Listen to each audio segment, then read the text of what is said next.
Of course, we have to start by acknowledging we're gathering today in the lands of the Wurundjeri people and pay respect to their elders past, present and emerging. What are we doing today? We're looking at a decision of our High Court, which many of us have been waiting on for a long, long time. I've been at law school for 25 years. I've been tracking this space for a long time. I remember back in 1997, the Human Rights Committee said that what we do in this country is in fact unlawful under international human rights law. We haven't quite got to the same point with this recent case, but we're getting close to where we want to be as well. So a great privilege for me to introduce my three colleagues. I'll do very little speaking. We haven't got a lot of time. Our aim is to give about 10 minutes, 12 minutes per presentation with a chance for you to ask questions and make comments at the end as well. So have your thinking caps on. We've got a really esteemed cast here, so to speak, to introduce this topic and discuss these issues with you as well. So you will obviously all know my colleague, Professor Michelle Foster, who's Director of the Peter McMullin Centre on Statelessness. You'll also hopefully know Professor Adrienne Stone, who's the Melbourne Laureate Professor at the University and also the Director of the Centre for Comparative Constitutional Studies. And then many of you might not know, but you should know, is Sanmati Verma, who's a Managing Lawyer at the Human Rights Law Centre and a former student of this law school and a student of mine and Michelle's as well. So it's really lovely to see you back here today, Sanmati, doing wonderful things. I always knew she was going to do pretty cool things and tracking her career, that's what's happened as well. So well done, thank you. I'm going to hand it over to Michelle first and we'll see how we go. We've got 10, 12 minutes each and I'll hand over to Adrienne and Sanmati. Thanks again for joining us. Over to you, Michelle.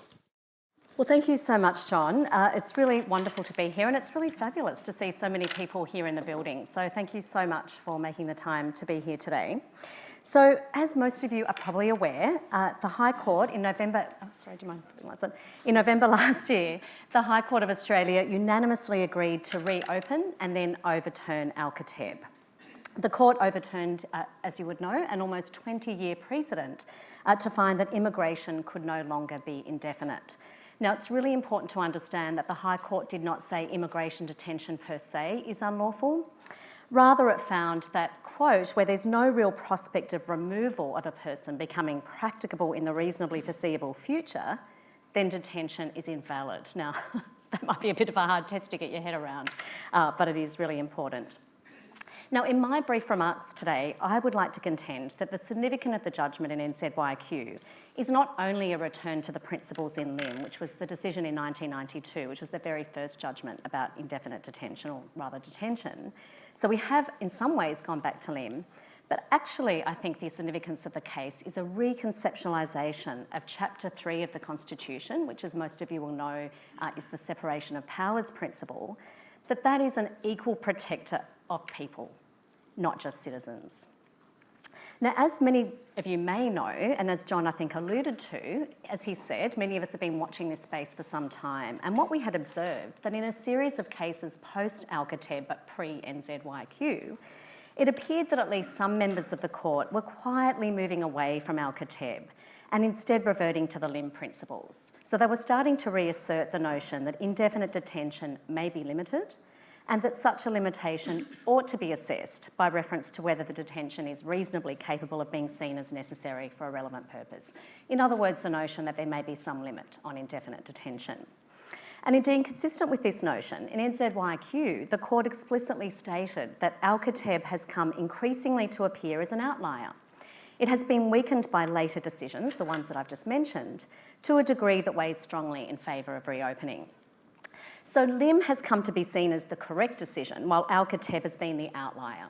Indeed, in post-NZYQ, one commentator has described Al-Kateb as a constitutional stain that has finally been removed. But my contention is that, in some ways, the original sin, if you like, was committed in Lim. And that is, the fundamental error in Lim was to suggest that Chapter 3 of the Constitution, the separation of powers principle, provides an inferior form of protection in relation to aliens, that is, non-citizens, as compared with citizens. Now, the court in NZYQ criticised Al-Kateb on the basis that they said some passages in the reasoning of the majority of Al-Kateb can be read as suggesting that Chapter 3 of the Constitution has diminished application to the detention of an alien or a non-citizen. But it was actually Lim, and in particular the joint judgment of Brandine and Dawson, that many of you, those who've studied constitutional law and even maybe refugee law, will be very familiar with that joint judgment passage. And it was actually that judgment that established this principle of inequality before the law. So let's just really briefly go back to Lim, just in a couple of minutes. I think it's important to remember that in 1992, or prior to 1992, we had no regime of immigration detention. It was introduced at that time. And it's actually forgotten that the plaintiffs in Lim had actually spent 2 years in detention prior to the case. And it was only a few days before the first hearing in the federal court that the Parliament passed the relevant legislation. So in other words, the High Court's task in Lim was to consider a truly novel regime. And although the joint judgment in Lim began with a statement that an alien is not an outlaw, well, that's a good start, and thus he can only be detained subject to valid statutory provision, again, really important, this promising starting point quickly unravelled.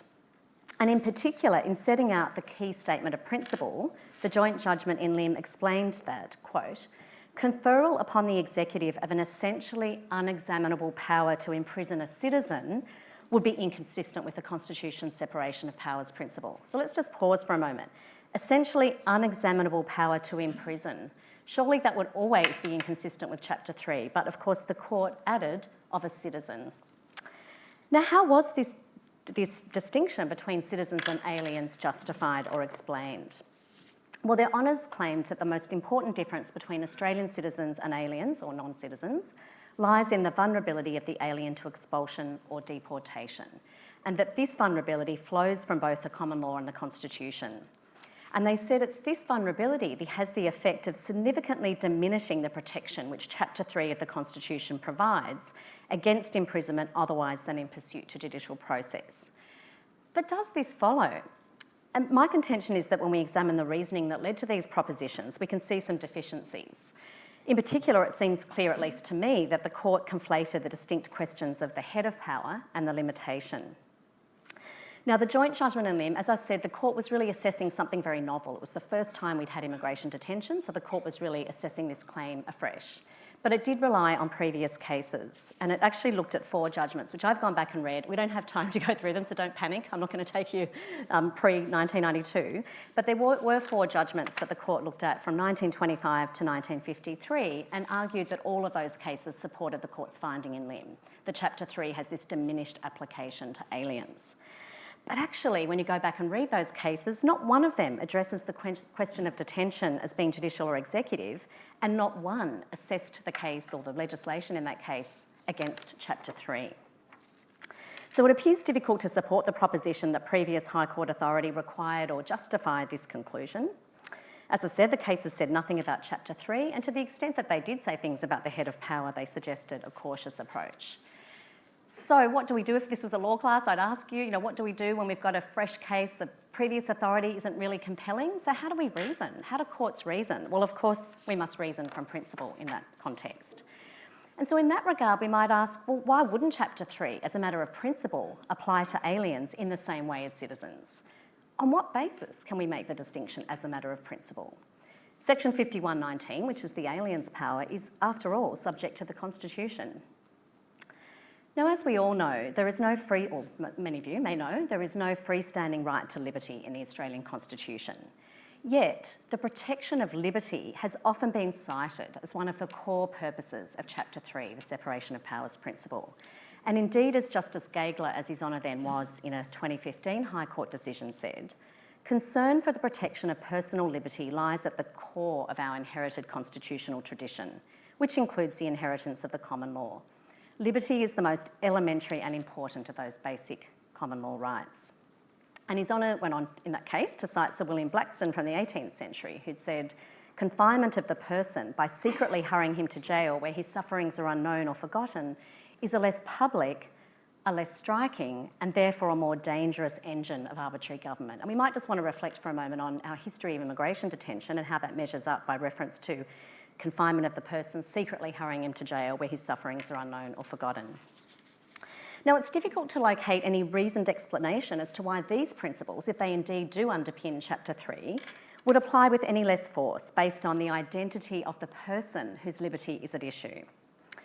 Now, in Lim, the joint judgment cited authority from the Privy Council to support the notion that detention was incidental to expulsion as relevant to the head of power question, but they actually overlooked a significant decision by the House of Lords that had been issued in 1983, 9 years before Lim, in which the House of Lords had departed from its previous authority to take a more interventionist approach to assessing the legality of detention. And in that case, Lord Bridge had explained the new approach on the basis that the fact that in the case we are considering, detention is preliminary and incidental to expulsion from the country, which is exactly the context in which we're assessing detention, strengthens rather than weakens the case for a robust exercise of the judicial function in safeguarding rights. Now, the reason all of this is so important is that although Lim foreshadowed a kind of proportionality assessment, which Professor Stone will examine in some depth shortly, I think the distinction between alien and citizen in relation to Chapter 3 became the most powerful aspect of the decision in Lim, and it was the foundation upon which the edifice of Al-Kateb was built. Indeed, McHugh and Al-Kateb described the ratio of Lim in precisely these terms, namely that authority to detain an alien in custody can be conferred without infringement of Chapter 3's separation of powers principle. So, returning to NZYQ, which is the case you all thought I was actually going to talk about, the judgment of the court, I think, subtly but clearly recharacterised the Lim principle as follows. The principle in Lim is that a law enacted by the Commonwealth Parliament which authorised the detention of a person, not of a citizen, not of an alien, of a person, other than through the exercise by a court of the judicial power of the Commonwealth in the performance of the function of adjudging and punishing criminal guilt, will contravene Chapter 3 unless the law is reasonably capable of being seen to be necessary for a legitimate and non-punitive purpose. In other words, detention is penal or punitive unless justified as otherwise. And I know that's a lot of words, it may not be clear to you initially, but Professor Stone will elucidate, say more about that test shortly. But in the next paragraph, the court went on to say that those purposes which are capable of displacing the default characterisation of detention as punitive must be regarded as exceptional. So in my view, we can see a new approach by the court. Chapter 3 applies to people, aliens are people, and the exceptionalism previously applied to aliens is now applied to executive detention. So it's detention that must be exceptional. I think it's done subtly but powerfully. Now, what might explain this? Well, as we've said, in some ways it's not such a surprise. As previously mentioned, there had been much authority post Al-Kateb that was suggesting a return to this sense that there have to be some limits. And of course, some of you may know that Lim has been given renewed impetus in recent cases concerning citizenship deprivation, Alexander and Vimbrica. But I also think it's interesting to think about the aliens point. And I think it could be that it's been influenced, albeit subtly, by the recent exploration of the scope of the aliens' power and the court's important judgment in Love and Toms that found that the legislature does not have untrammelled authority to define the scope of that power. So in the space of less than 4 years, we have two clear propositions. The aliens' power does have some limits as a head of power, and it is subject to the Constitution, including Chapter 3, in the same way as any other head of power. Now, in terms of future implications, which is probably what most of you are really interested in, we are going to hear quite a lot more from our other panellists. So I will just conclude, because I think I'm probably close to time now, with just a couple of observations, particularly from the context that I'm very interested in, refugees and stateless persons. So just 3 quick observations or sort of questions that we might want to consider. One is around what is the significance of NZYQ in terms of the length of detention, because as I said, NZYQ doesn't say that mandatory detention is unlawful. It's talking about where it's indefinite, where a person may not ever be removed. But the reality is that many people in detention spend very significant periods of time in detention. As of, say, the end of last year, the average was 708 days, but nearly 12% of people had been there for more than 5 years. So that's a very significant period of time, and it's not really clear whether or not the length of detention would ever really be justiciable. I think the other question is, John mentioned the human rights, the international human rights context. As he said, it was interesting to hear you say that it was back in '97, the first time the Human Rights Committee found that Australia is in violation of its obligations. Article 9 in particular of the ICCPR prohibits arbitrary detention, and the committee has found that our system per se constitutes arbitrary detention. And the features that led to that outcome, that finding, still remain. So the fact that no court determines detention in the first place, that there's no assessment of alternative means in the first place, there's no real periodic review or oversight. So that's another issue I think that's ongoing. And finally, the question of status. As the court acknowledged, release from unlawful detention is not to be equated with the grant of a right to remain. So unless a person has a right, for example, through a visa, they remain vulnerable to removal. And in my context, which is being very interested in the plight of stateless persons in Australia, there is no visa specifically designed to protect stateless people. And so I think stateless people are particularly vulnerable in that context with no guaranteed visa pathway. So their sort of long-term protection needs are not necessarily being met. So that's sort of a couple of quick observations to finish on, but I look forward to hearing from you.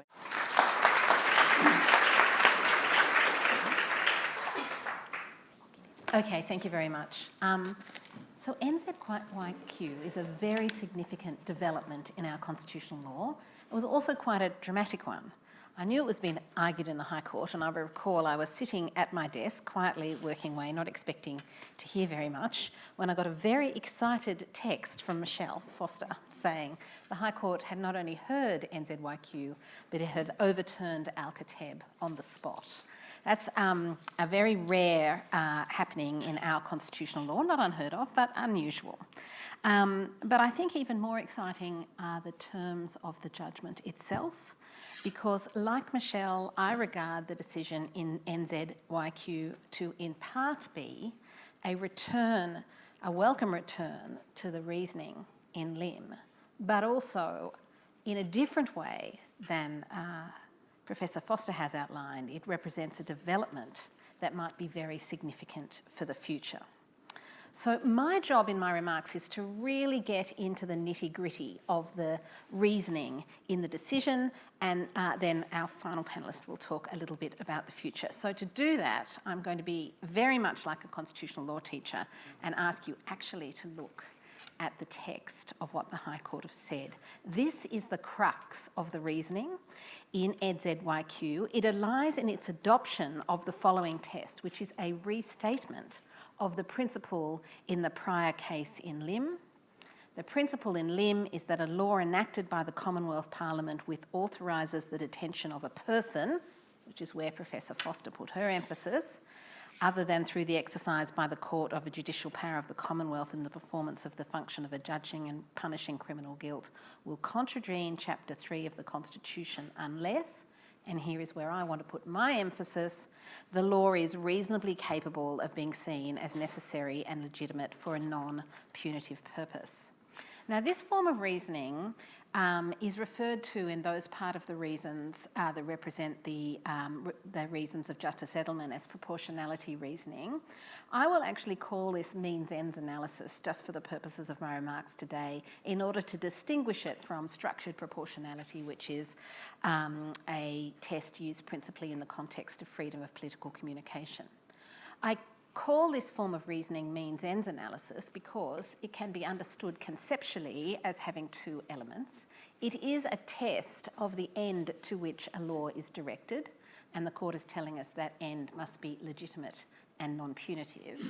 And it is also a test of means, of the way that end is pursued, which the court is telling us must be reasonably capable as being seen to be necessary for the achievement of its end.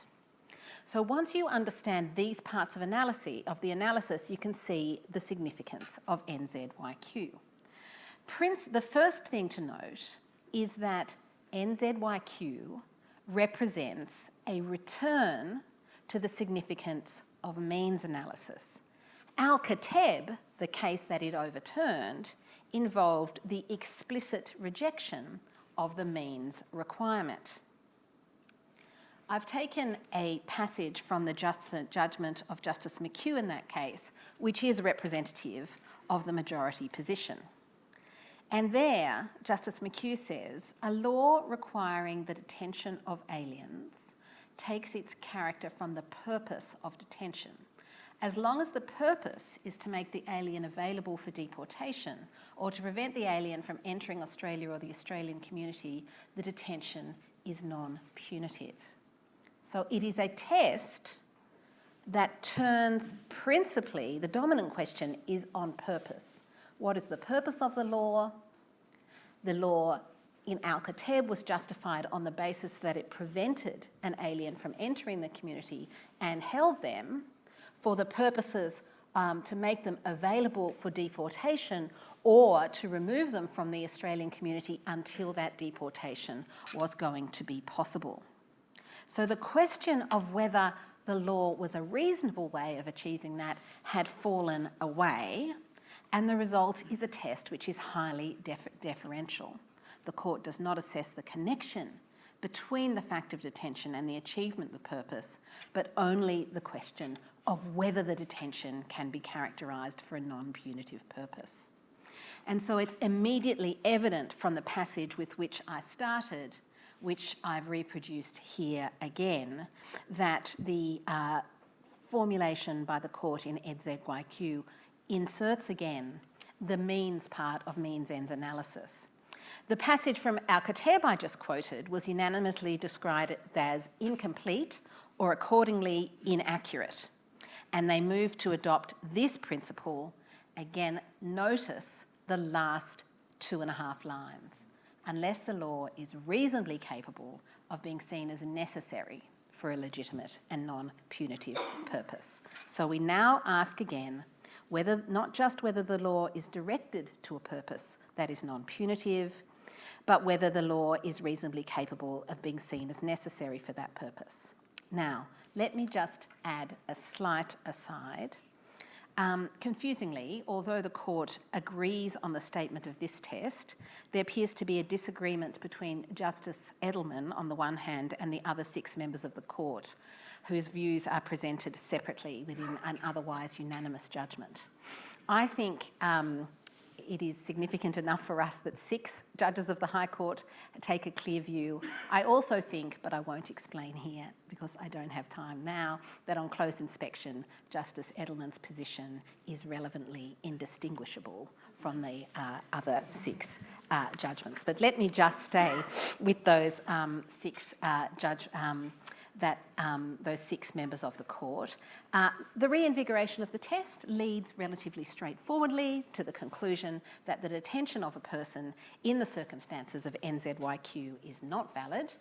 The application of the principle in lim requires an assessment of both means and ends, and applying that principle, where there is no real prospect of removal of the alien from Australia becoming practical in the reasonably foreseeable future, it cannot be said objectively determined that the purpose is to make the alien available for deportation or to prevent the alien from entering the Australian community. So in circumstances where they cannot be actually removed, we can't reasonably conclude that this is a law properly directed towards that purpose. Okay, so that's the first significant step in NZYQ.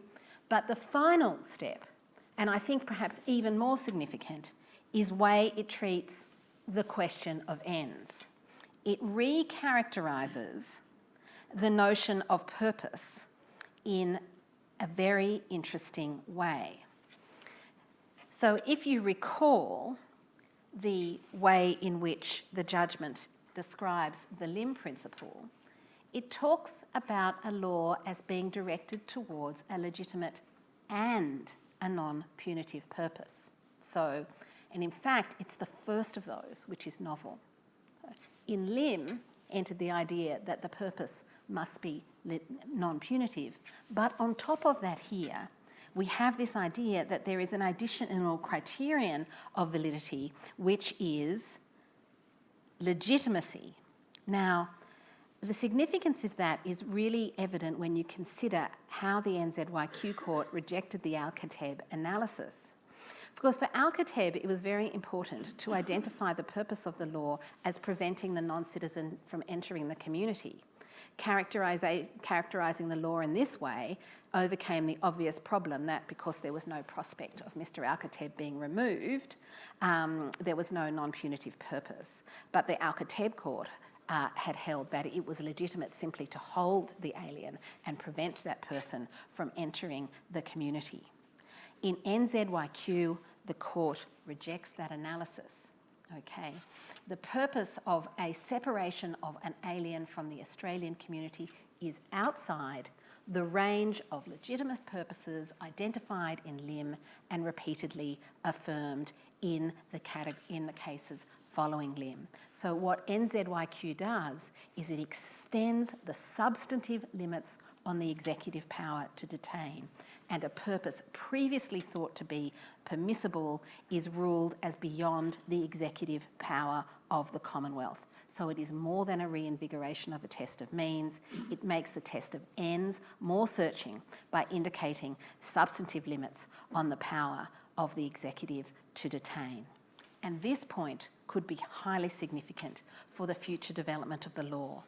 You should note the insistence that the purpose must be both legitimate and non-punitive, and also that legitimate refers to the need for the purpose to justify detention to be, quote, compatible with our constitutionally prescribed system of government.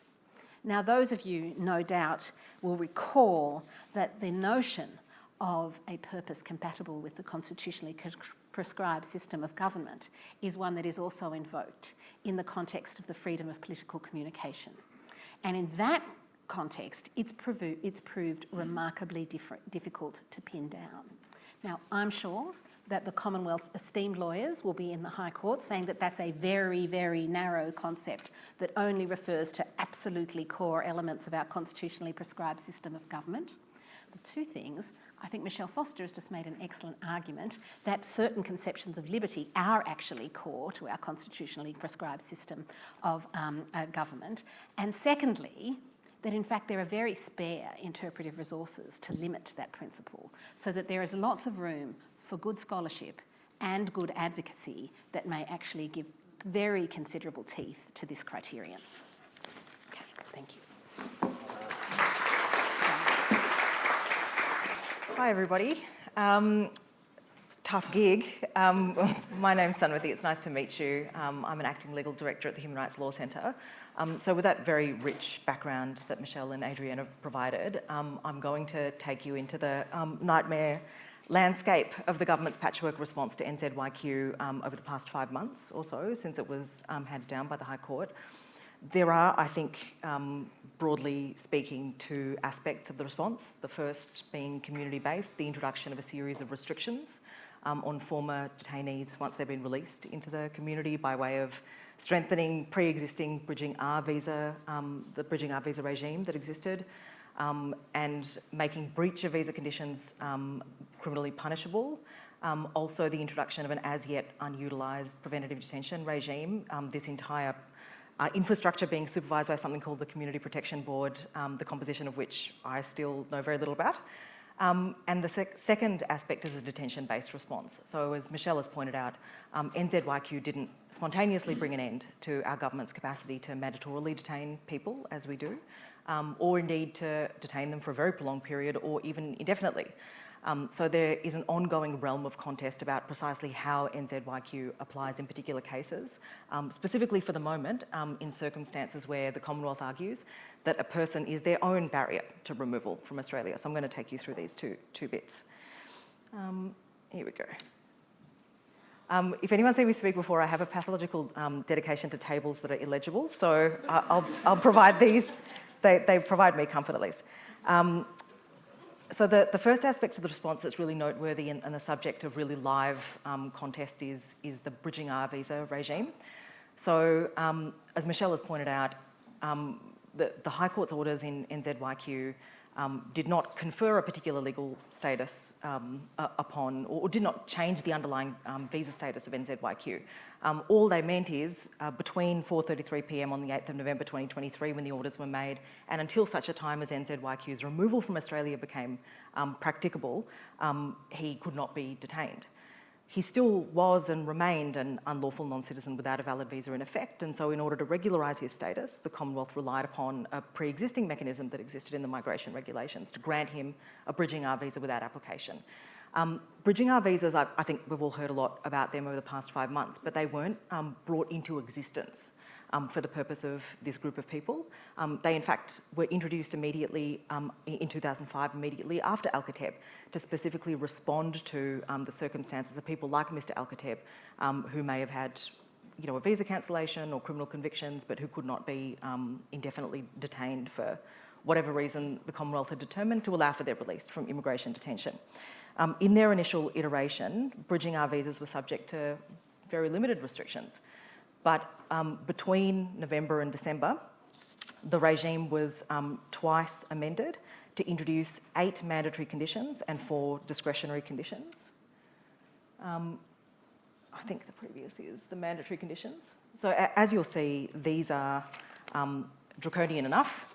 They involve nebulous requirements on the visa holder to seek permission to travel, to obtain the minister's approval before engaging in activity that involves more than incidental contact with a vulnerable person, that concept undefined and so forth. But the discretionary conditions are particularly draconian.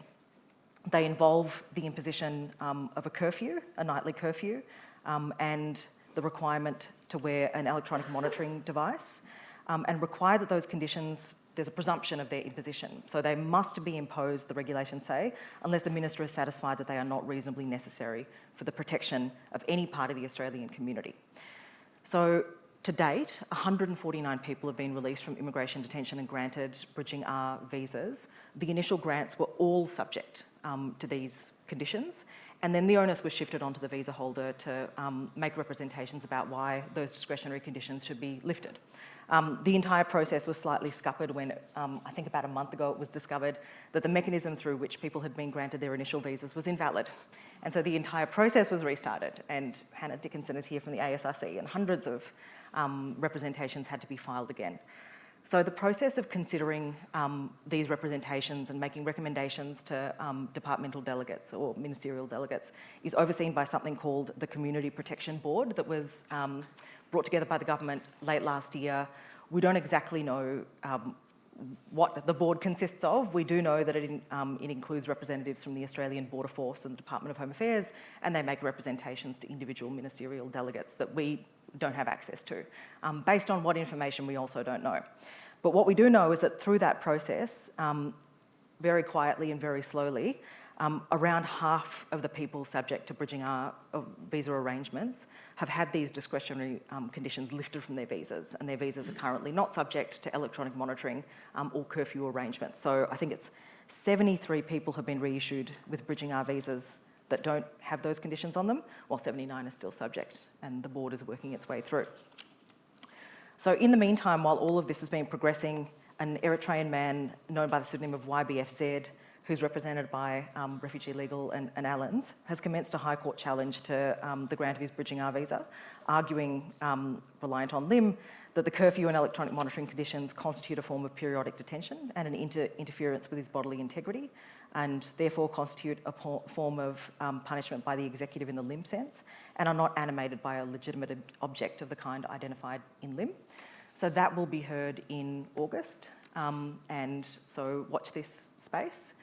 The second aspect of the community-based response, which I won't get into in any real detail, is the introduction of a preventative detention regime in the Commonwealth Criminal Code, which is really remarkably modelled on the existing high-risk terrorism offender regime that exists already in the code under Division 105A. It's the most remarkable copy and paste job you'll ever see, but no applications have yet been made under this regime, but it's a sort of safety net one assumes for if and when the High Court rules certain aspects of the Bridging R visa arrangements to be constitutionally incompatible.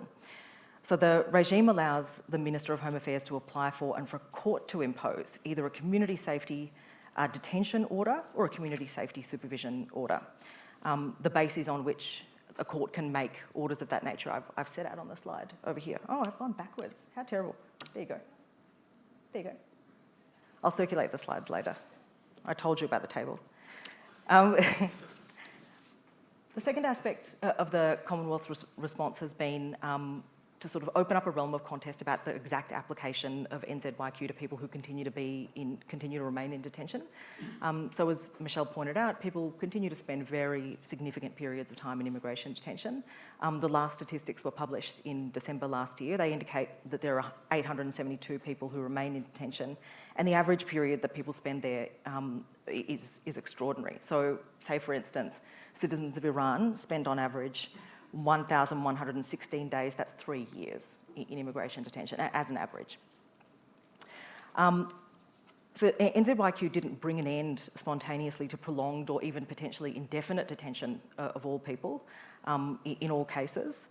The court, as Adrienne has pointed out, held unanimously that detention for the purpose of Section 189 of the Migration Act was no longer constitutionally authorised, where there was no real prospect of the detainee's removal from Australia becoming practicable in the reasonably foreseeable future.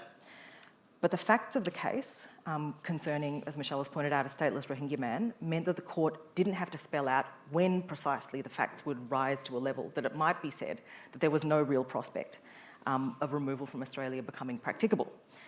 The court provided, as I've set out at 61, some scant guidance, suggesting that notions of practicability and foreseeability of removal that assessment must take place in a real-world context. An assessment of that real-world context is going to involve looking at something more than, as the Commonwealth introduced into evidence in that case, an unforeclosed possibility. So just the mere possibility or prospect of removal is not going to be sufficient for the purpose of that assessment. But at the same time, the court introduced an element of confusion when it observed at 62 that I've set out there, that NZYQ was not a case of a person in immigration detention who had themselves contributed to the frustration of pursuits of lines of inquiry related to removal. So that was a reference to a matter plaintiff M47, which was an earlier, it was a decision of the High Court that involved an earlier attempt to overturn Al-Kateb, and in which the court found that the applicant's circumstances in that case, which involved an obfuscation of attempts to remove him, the provision of incorrect information as to his identity, the facts therefore didn't rise to a level that would allow the court to enter on the constitutional question and resolve it. So these tensions exist within NZYQ as to its proper application in future cases. And they've opened up a huge new realm of contest regarding how that constitutional limit is to be applied, and specifically whether it's relevant to the assessment of that limit that a detainee is uncooperative with attempts to remove them from Australia, and whether or not it's relevant, again, that that non-cooperation is informed by a genuine subjective fear or medical or psychological condition that prohibits their participation in removal efforts. So this entire can of worms was first thrown up, or first, cracked open, in our matter of AZC 20. So that was commenced. It was an ongoing matter, but an urgent application was brought days after the 8th of November. Our client, a citizen of Iran, had been detained by the time the matter was heard for close to 11 years. He was profoundly psychologically unwell. He suffered psychogenic mutism, and his protection visa application had been finally determined in February 2021, enlivening, therefore, the removal duty on the Commonwealth. So since that time, absolutely all of the Commonwealth's removal efforts had been directed exclusively to Iran, even though our client had identified other countries where he might have a right of entry. And the evidence there was, according to the Commonwealth, that the Iranian authorities would facilitate our client's removal from Australia should he participate in an interview with them at an unspecified date. And our evidence was that Iran had a long-standing position of not accepting its own citizens back, which is actually correct when one looks at the removal statistics, and that in any event, to the extent that our client did not facilitate his own removal efforts, that reluctance was profound, consistent, and of long-standing, and explained by his subjective fear of harm on return, and more importantly, his serious medical issues that meant that he wasn't equipped to participate in his own removal. So what was held in that case by Justice Kennett was that the principle deriving from Plaintiff M47, which I've set up on the slides, was to be understood very narrowly, given that it involved an exception to a constitutional rule protective of liberty, and it would apply only where an unlawful non-citizen embarked on a deliberate strategy of preventing their own removal from Australia. In our client's case, Justice Kennett held that unlike M47, his position was not at all self-serving, and that his mental health issues meant that realistically it was not even within his power to change his posture in respect of Iran, the result of which is that he was released from detention on 30th of November and he's still in the community. Most awkwardly for everyone, just weeks later, the issue came up again in ASF 17, which was another application actually commenced slightly before our matter was heard, but determined after it, in which this entire issue was revisited. So like our client, ASF 17 is an Iranian man who's now been in detention for close to 11 years. Also like our client, his passport has expired, and the Commonwealth's evidence is that should he cooperate with efforts to remove him, the Iranian authorities would facilitate his removal. His case is that he cannot cooperate with efforts to remove him because, albeit that he's been refused a protection visa, he has a genuine subjective fear of harm on return to Iran, including by reason of his sexuality. So Justice Colvin, in that matter, at the first instance, found that the interpretation given by Justice Kennett to NZYQ in our matter had been plainly wrong in several important respects. And for Justice Colvin, the application of the constitutional limit identified in NZYQ required an objective assessment of the prospects of removal that disregarded subjective reasons for non-cooperation or particular postures taken by the detainee. Evaluation of the real prospect of removal for Justice Colvin involved the court to assume cooperation on the part of the detainee, absent some form of incapacity. So it's worth noting here that the Commonwealth appeared to concede in the course of that matter that mental incapacity might take the detainee outside this sort of presumption of cooperation in the way that the constitutional limit was applied. So what then resulted? The Commonwealth filed and then quickly discontinued an appeal in relation to our proceeding in AZC 20, but the Solicitor General sought to remove the appeal in ASF 17 from the full court of the Federal Court to the High Court. And the High Court just heard the appeal in ASF 17 on the 17th of April. On the same day, our client, AZC 20, whose liberty is going to be determined potentially by that outcome, was granted leave to intervene in that matter. So judgment can be expected at any time, and that will only open up new frontiers of this litigation and this contest on behalf of people who remain detained for a very, very long time. So thank you very much.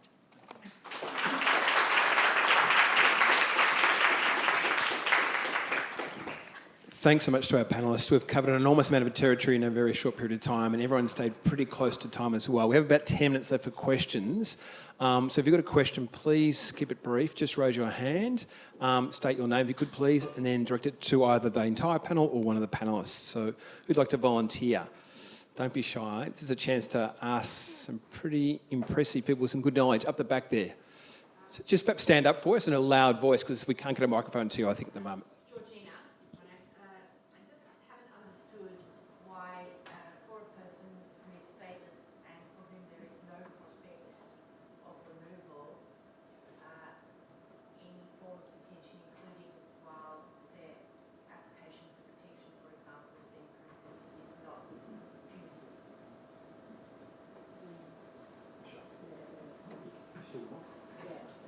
So it's a really great question, and I mean, I'd say that we haven't really got to assessing that yet because the facts in NZYQ were so extreme that he was stateless, but he'd also been found to be a refugee, and there were other complicating factors there.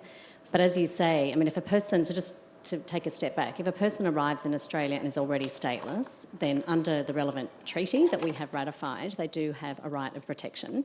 But of course, those law students amongst us will know that in Australia's system, we need to take our international law into domestic law. We need to sort of bring that down into domestic law for it to have effect. And we haven't done that. So we don't, in the Migration Act, it doesn't say anywhere that if you're stateless, you get a visa.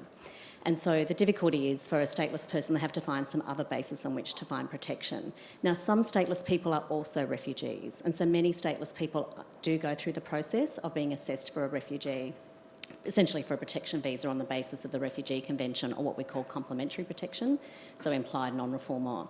So I think the answer to the question is to say, well, for some people it would be premature to say, you've arrived in Australia and you're stateless and there's no visa, therefore, you know, there's no prospect of you being removed.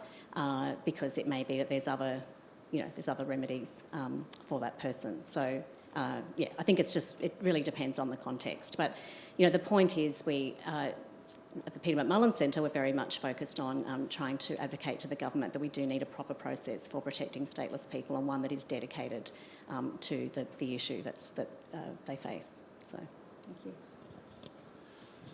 Others with questions or comments? There must be some.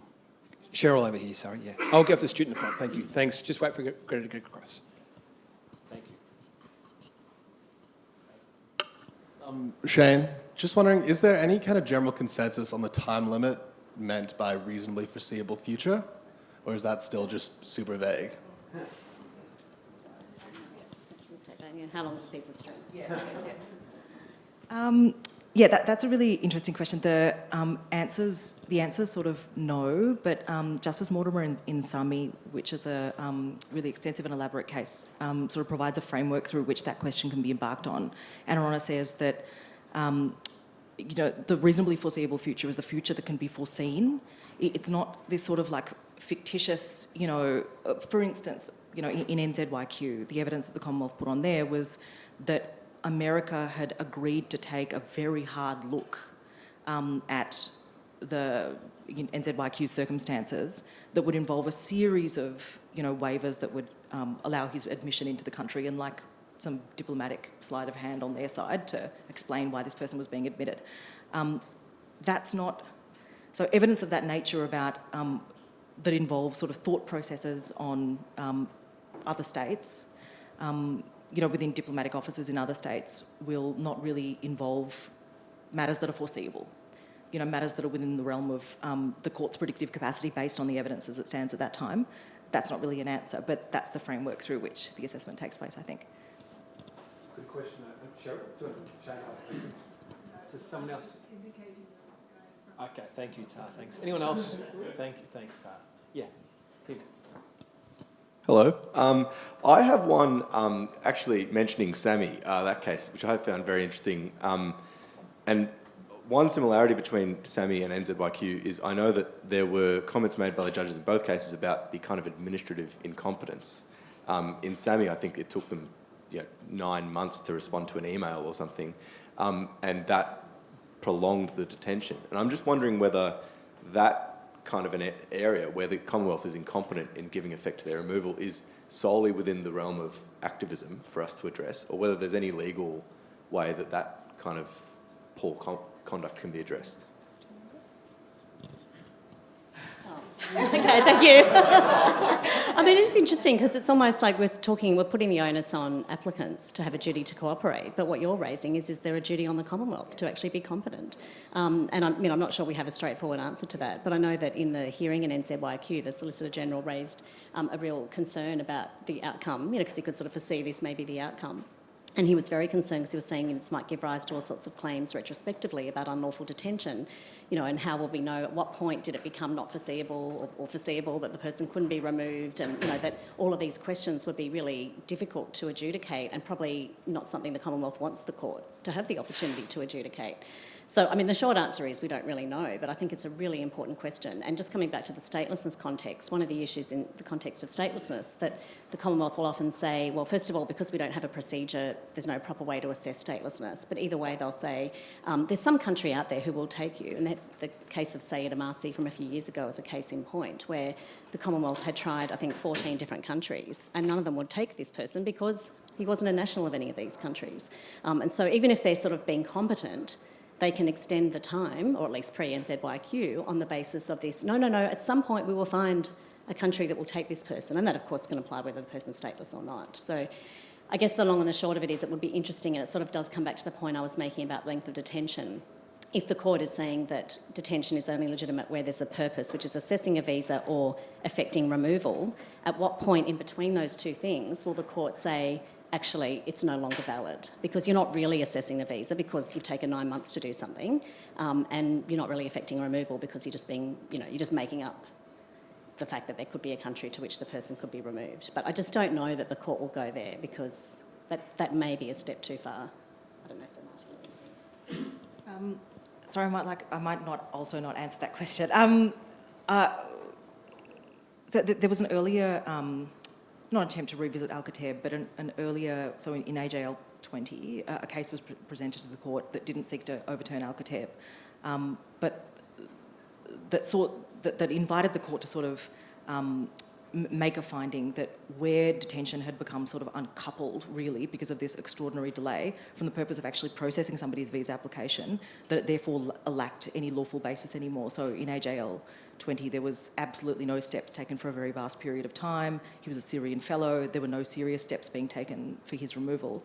And the High Court there and the interaction between AJL 20 and NZYQ will need to be worked out in future cases. But the court there found that the appropriate remedy where you've got this sort of dereliction of performance of a statutory duty is to compel its performance. So which is kind of very cold comfort, isn't it? It's like you've been detained for 7 years for the purpose of your removal, and the comfort that you get at the end of the day is to force the Commonwealth to perform your removal rather than any answer for that 7-year period.